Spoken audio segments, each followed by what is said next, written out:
Ayan, magandang umaga sa ulit mga mag-aaral. Sa mundong ito, alam kong marami na kayo at busog na kayo sa kaalaman na tinatalakay ngayong umaga. Kaya nga ngayong sa puntong ito ay tatalakayin natin o sabay-sabay natin lakbayin ang iba't ibang mga pagkain Pinoy mula sa iba't ibang rehiyon. Kaya naman, ihanda na niya ang inyong mga sarili sapagkat tatakamin natin ang ating mga bibig at ang ating mga damdamin. Ngayon, ano nga ba ang mga pagkain Pinoy? Sino sa inyo dito ang may ideya na? Sige, Ginoong Palomar. Para sa akin, ang mga pagkain Pinoy ay ito ay sumasalamin sa ating kultura bilang isang Pilipino. Ang mga tradisyon at kaugalian, ito ang ating mga ginagamit noon simula pa ng pananakop hanggang ngayon. Ito pa rin ang gusto ng mga Pilipino, ang mga pagkain Pinoy tulad naman ng adobo at chow-babo. Maraming salamat. Napakatumpak na sagot ni Ginoong Palomar. Ngunit ano nga ba ang tunay na kahulugan ng mga pagkain Pinoy? Pakibasa ng sabay-sabay. Ang pagkain Pinoy ay tumutukoy sa mga tradisyonal at makabagong uri ng pagkain na nagmula sa buong bansa sa Pilipinas. Yan, ibig sabihin class na ang mga pagkain Pinoy, ito ay sumasalamin sa atin bilang pagka-Pilipino. Kaya naman dapat nating alagaan kung ano ang merong kayamanan tayo ngayon. Handa na ba kayong tuklasan kung ano ang mga napaka-masarap na mga pagkain mula sa iba't ibang rehiyon ng Pilipinas? Sige, mabuti naman kung gayon. Ngayon, simulan natin sa Luzon. Meron ba kayong mga kilalang mga pagkain na nagmula sa Luzon? Wala? Dahil dyan, alamin natin ito, bawat isa. Ayan, nakita ninyo sa harapan. Base sa larawan, kapag natikman ninyo, ano kaya ang magiging feeling o ano kaya ang mararamdaman ninyo kapag nakakain kayo ng ganyan? Sige, binibining Michelin. Sige, maaari kang bang magbahagi ng iyong sariling opinyon? Kapag ikaw ay nakakain ng ganyan, base lamang sa larawan.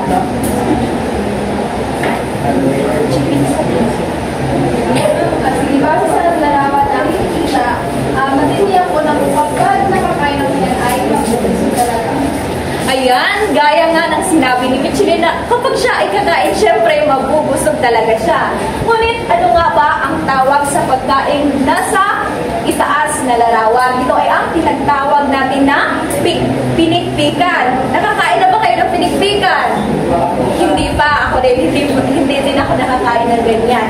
Ngayon, ano nga ba ang pinikpikan? Ito ay ang uri ng chicken soup na kung saan napakabihira ang paghanda nito sapagkat bago ito lutuin ay pinapalo muna ang karne ng manok nang sa gayon ay mas mapalabas pa ang lasa ng manok at mas magiging katakam-takam. Ayan, naunawaan ba ang pinikpikan? Saan nga ulit nagmula ang pinikpikan? Cordillera.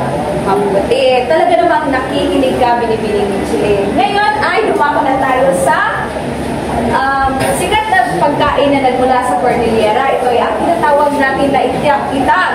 Nakakita na ba kayo ng itag? Ikaw, Ginoong Palomar.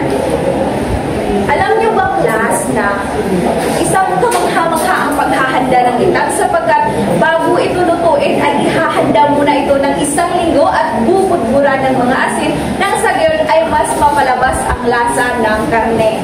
Ayan, naunawaan niyo lang ba ang dalawang sikat na pagkain na nagmula sa Cordillera?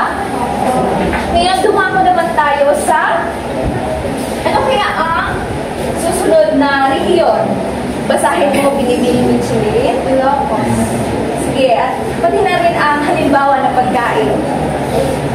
Halimbawa ay empanada. Ilocos empanada ay may kulay kahel at pinupuno ng itlog, munggo at longganisa.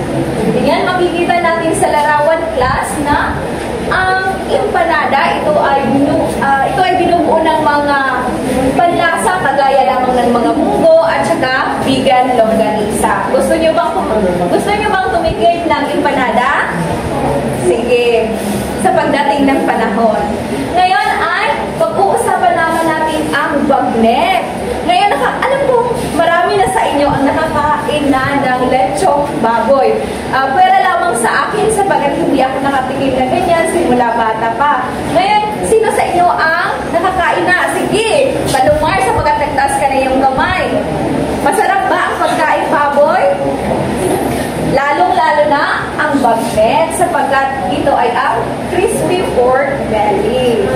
gustong-gusto niya talaga yan, talaga namang matatakam talaga kayo.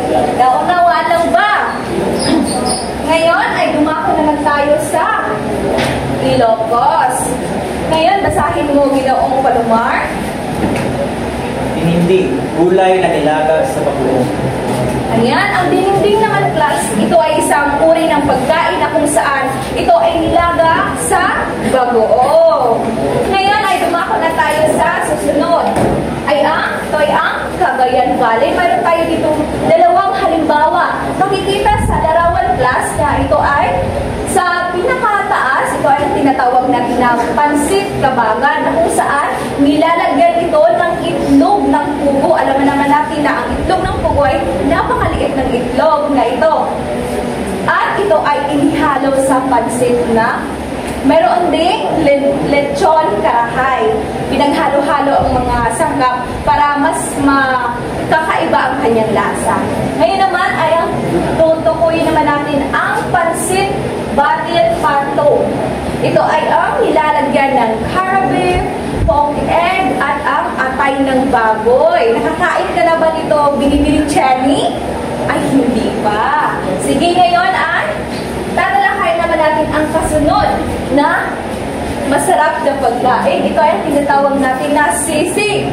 Alam ko, mayroon ang nakakatikim nito. Sige, Binibining Elong, sapagkat nagtaas ka ng iyong kamay. Ano ang lasa ng sisig?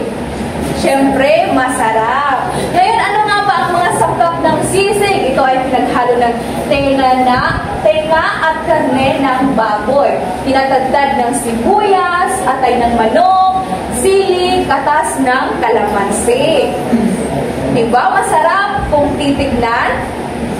Masarap, Binibining Akap. Lalong-lalo na kapag ito ay talagang matitikman na. Ngayon naman ay dumako na tayo sa Central Luzon. Ito ay ang tinatawag, mayroon tayong popular na pagkain na tinatawag na pastillas. Base sa larawan na makikita ninyo dito sa harapan, ano ang nakikita mo? Ginoong Karyaga. Para sa akin, ang pastillas ay ito ay kaugalian ng mga taga-Luzon kung saan ito inihanda nila kung merong selebrasyon tulad lamang ng Pasko at pagsapit ng bagong taon. Napakagaling ng iyong sagot. Maaari ka na umupo. Ngayon, kung ikaw ay mayroon bibigyan ka ng pagkakataon na kumain ng pastillas, sino kaya ang gusto mong bigyan? Siyempre ang aking mga magulang. Akala ko kasi ang iyong kaklase ay hindi pala. Ngayon ay lumako na tayo sa susunod. Ito ay ang NCR o tinatawag na natin na National Capital Region. Sino gusto magbasa? Sige, Binibining Akap. Pansit Malabon. Pansit na may makapal na noodles at mayaman sa sausawan. Ayan. Di ba masarap kumain kapag mayroong sausawan? Yan, kagaya ang pansit malabon na kung saan ito ay pinapalisan ng sausawan ng sa ganun ay mas magiging masarap. Ngayon ay dumako naman tayo sa Calabarzon. Ito ay, mayroon tayong halimbawa dito na tinatawag natin na bulalo, na kung saan ito ay sopas na may beef shanks at mayroong bone marrow. Mas masarap ito kainin mga mag-aaral kapag ito ay mainit-init pa. Ngayon ay ang tinatawag natin na buko pie. Sa kanyang pangalan pa lamang ay talaga naman mauunawaan na natin na ito ay gawa sa niyong. Ngayon ay dumako na tayo sa Mimaropa. Ito ay ang halimbawa sa sikat na pagkain na nagmula dito ay ang tinatawag natin na danggit lamayo, na kung saan ito ay ang pinatuyong isda na hinahain sa almusal. Kung sa Bisaya pa, ito ay tinatawag natin na bulan. Ang pangalawa ay ang sihi shells. Ito ay ang makakain or ang kanyang laman. Sa laman ng kanyang shells ay mayroong masarap na makakain. Ngayon ay dumako na tayo sa Bicol Region. Ito na ang ang pinakahuling rehiyon na nagmula sa Luzon. Mayroon tayong tinatawag na laing na kung saan ito ay gawa sa gabi leaves na niluto sa gata. Nakakain ka na ba dito binibining dagunan? Nakakain ka na ba binibining dagunan? Masarap ba? Ngayon, masarap. Ngayon ay tumuo naman tayo sa Bicol Express na kung saan ito ay ang kanyang mga sangkap. Ito ay mayroong baboy at sili sa gata. Makikita naman natin na maraming sili. Ngayon ay dumako naman tayo dahil tapos na natin tatalakayin ang mga sikat na pagkain na nagmula sa Luzon. Ngayon ay tatalakayin naman natin ang mga iba't ibang nakakatakam na pagkain na nagmula sa Visayas. Ito ang ating lugar sa ngayon. Ngayon, ano nga ba ang mga iba't ibang sikat na pagkain na nagmula sa Visayas? Sinong gusto magbahagi? Sige, binibining Enoferio. Sige, binibining Enoferio.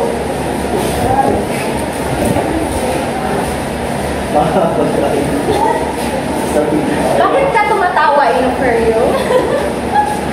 Mga pagkain galing sa Visayas. Wala naman mga manok at pilinda at iba pa. Wow! Talaga namang marami na nakain si binibining Enoferio.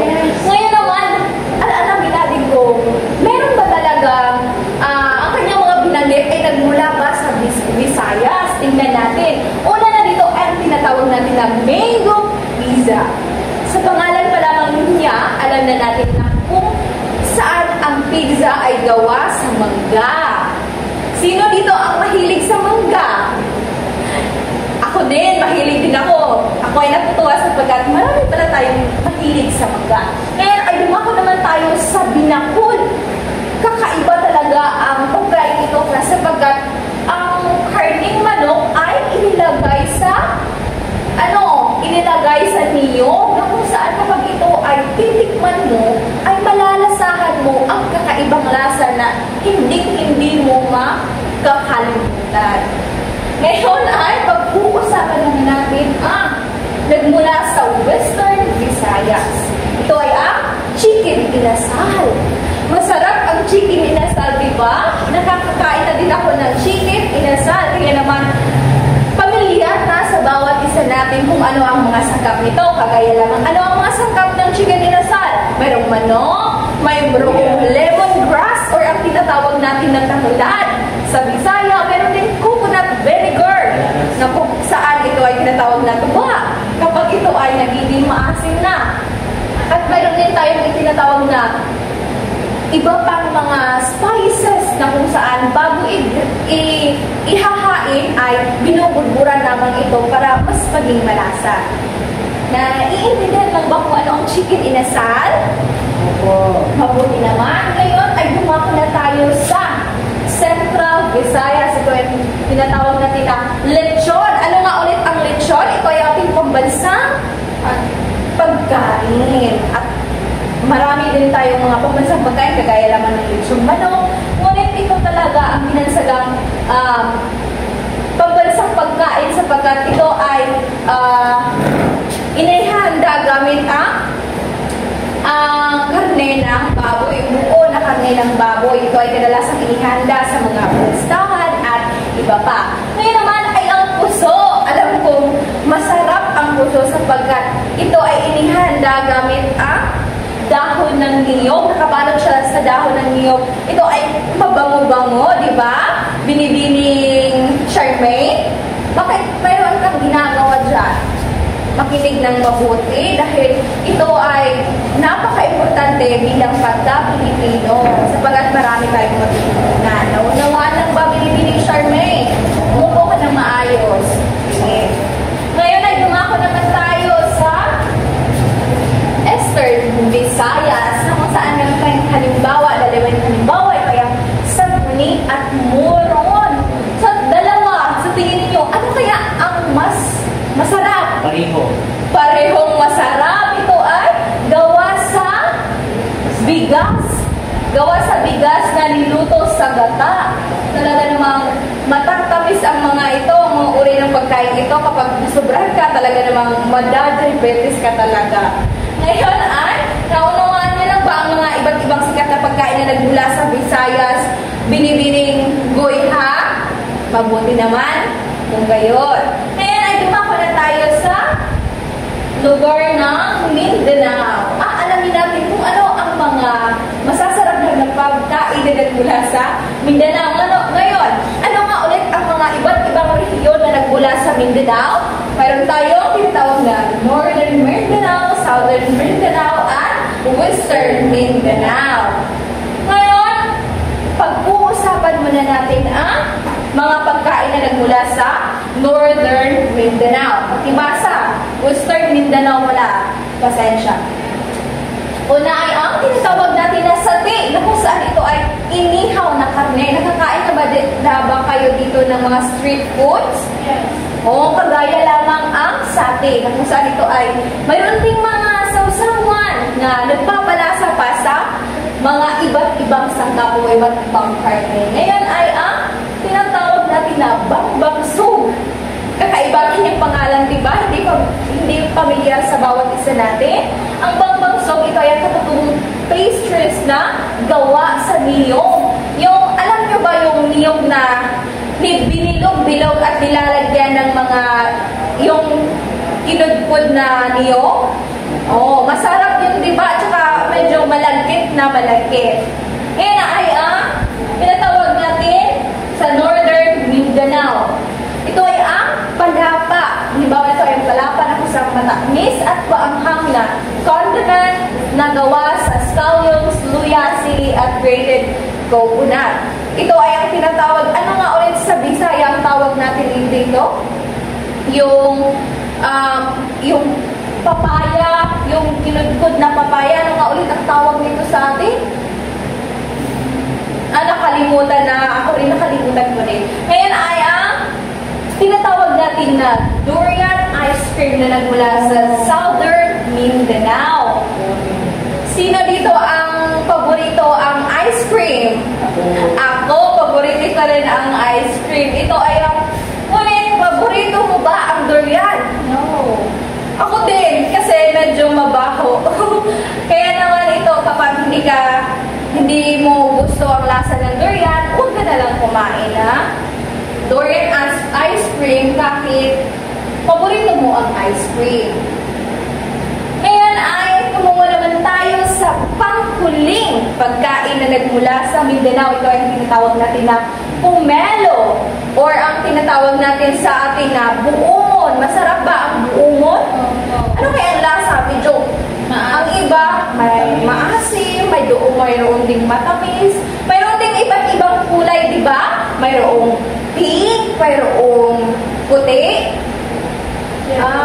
Sa tingin ko, pink at puti lamang ang nakikita ko na pomelo.